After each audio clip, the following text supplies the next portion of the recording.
Hi hello, എൻ്റെ പേര് ജിതിൻ എന്നാണ്. ഞാൻ ഒരു ഒപ്റ്റിക്കൽ ഫീൽഡിൽ വർക്ക് ചെയ്യുന്ന ഒരാളാണ്. ഞാനിപ്പോൾ ഇന്ന് വന്നിരിക്കുന്നത് നിങ്ങൾക്ക് കുറച്ച് ഫ്രെയിമുകളുടെ കാര്യങ്ങളൊന്ന് എക്സ്പ്ലെയിൻ ചെയ്ത് തരാൻ വേണ്ടിയിട്ടാണ്. എത്ര ടൈപ്പ് ഓഫ് ഫ്രെയിംസ് കാറ്റഗറീസ് ഉണ്ടെന്ന് നമ്മൾ പറയാൻ വേണ്ടിയിട്ടാണ്. ഇപ്പോൾ നമുക്ക് ആദ്യമായിട്ട് വരുന്നത് full frame metal full frames ആണ്. ഇതാണ് ഫുൾ ഫ്രെയിം മെറ്റൽ എന്ന് പറയുന്നത്.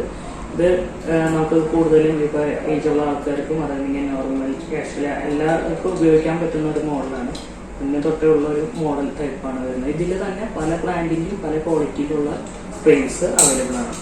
പിന്നെ വരുന്നത് മെറ്റൽ ഫ്രെയിമിൽ തന്നെ കുറച്ച് ട്രെൻഡി ടൈപ്പ് എന്ന് പറയുന്ന ടൈപ്പ്. ഇത് ഫ്രണ്ടിൽ ടോപ്പ് ബാറും കാര്യങ്ങളൊക്കെയാണ്. ഇപ്പോൾ കൂടുതൽ ക്ലാസിക് മോഡൽ എന്നൊക്കെ പറഞ്ഞിട്ട് നമുക്ക് ഇത് സെയിൽ ചെയ്യാൻ പറ്റുന്ന ഒരു ടൈപ്പ് ഫ്രെയിംസ് ആണ്.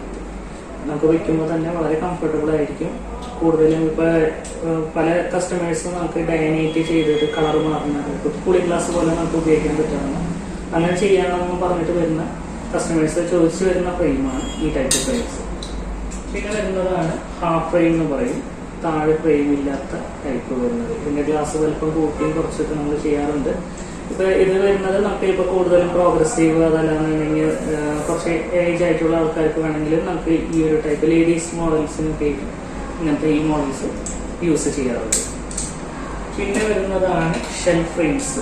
കൂടുതലും റഫ് യൂസ് ഉള്ളവർക്കാണെങ്കിൽ പോലും ഇപ്പോൾ കുട്ടികൾക്കാണെങ്കിലും നമുക്ക് ഈ ഒരു മെറ്റീരിയൽ ഷെൽ മെറ്റീരിയലാണ് നമ്മൾ കൂടുതൽ പ്രൊമോട്ട് ചെയ്യുന്നത്. കാരണം ബ്രേക്കിംഗ് അങ്ങനെ കംപ്ലൈൻസുകളൊന്നും അധികം വരാത്ത ഒരു ഫ്രെയിംസ് ആണ്. കൂടുതൽ കംഫർട്ടബിൾ ആയിരിക്കും. പിന്നെ മെയിനായിട്ട് മൂക്കുമ്പോൾ പാട് വരുന്ന പ്രശ്നങ്ങളും കാര്യങ്ങളും ഇതിൽ ഉണ്ടായിരിക്കില്ല.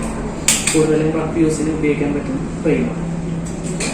പിന്നെ വരുന്നതാണ് ഫ്രെയിംലെസ് എന്ന് പറയുന്നതാണ്. 3 പീസ് എന്ന് പറയും. എക്സിക്യൂട്ടീവ് മോഡലായിട്ട് നമുക്ക് കൊടുക്കാൻ പറ്റുന്ന ഫ്രെയിമാണ്. ഇതിൽ വരുന്നത് 3 പീസ് ആയതുകൊണ്ട് 3 പീസ് ടൈപ്പ് എന്നൊക്കെ നമ്മൾ പറയാറുണ്ട്. ഇത് കൂടുതലും വളരെ കംഫർട്ടബിൾ ആയിട്ടുള്ളൊരു ഫ്രെയിമാണ്. Okay, thank you.